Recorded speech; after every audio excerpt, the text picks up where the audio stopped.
I assumed holding on to faith meant I'd be shielded from constant stress, but I found myself in everyday life completely overwhelmed, with my mind running 100 miles an hour.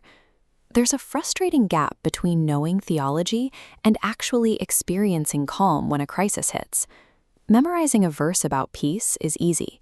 Staying peaceful when your engine starts making a weird noise on the highway is a different matter. This diagram illustrates what Paul outlines in Galatians 5. At the center is a direct connection to God. From it, 9 distinct qualities grow: love, joy, peace, patience, kindness, goodness, faithfulness, gentleness, and self-control. These are organic results of an active relationship with God. When we organize these 9 qualities into specific spheres of daily life, we can see exactly how they transform internal chaos into resilience. Spiritual maturity isn't achieved by memorizing theology. It happens through a daily framework that changes how we experience and react to reality. Our first sphere of impact is the inner self. I spent years trying to control the circumstances around me, hoping that if my life was orderly, I'd finally feel at peace. I eventually realized that lasting peace comes from managing internal reactions. Look at this model of an erratic, reactive emotion. Self-control acts as the barrier. It's the active, internal discipline required to hit pause when you feel triggered, stabilizing your response before you take action. Watch the trajectory of that stabilized line. It begins climbing steadily upward, regardless of the chaotic spikes underneath. That upward path is joy. Happiness relies on those lower waves, favorable, temporary circumstances. Joy is a deliberate, anchored hope in God that persists even when the surrounding noise gets loud. Peace, joy, and self-control. These 3 form the base for internal stability. Slowing down for emphasis. Until we learn to anchor this internal sphere, we aren't equipped to handle distressors waiting for us in the external world. That brings us to the second sphere, our relationships. This is where that inner anchor gets tested. You step out the door feeling calm, and then someone cuts you off in traffic, or a coworker sends a frustrating email.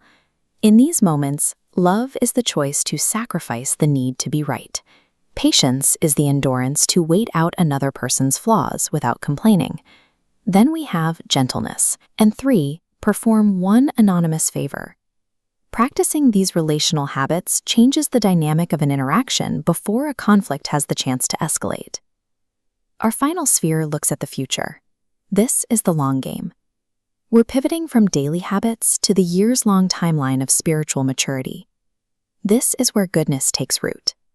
Goodness is the commitment to moral integrity and honesty when you are isolated and nobody else is watching. This chart illustrates faithfulness. From a distance, you see a long-term upward trajectory. But as we zoom in, you see that the macro trend is built from hundreds of tiny, fluctuating micro data points.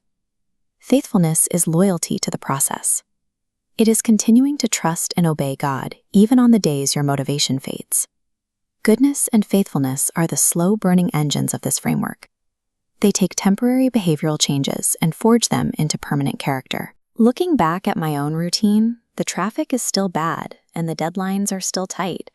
My life remains filled with stressful situations, but my automatic response to those situations has changed. Here is the reality of the process. Spiritual fruit does not grow overnight. Like a seedling breaking through compacted soil, it requires time, continuous water, and intentional care to reach the surface. To water that fruit, you need to execute simple steps. Prioritize daily prayer. Engage with Scripture. Forcefully pause to breathe before you react to stress.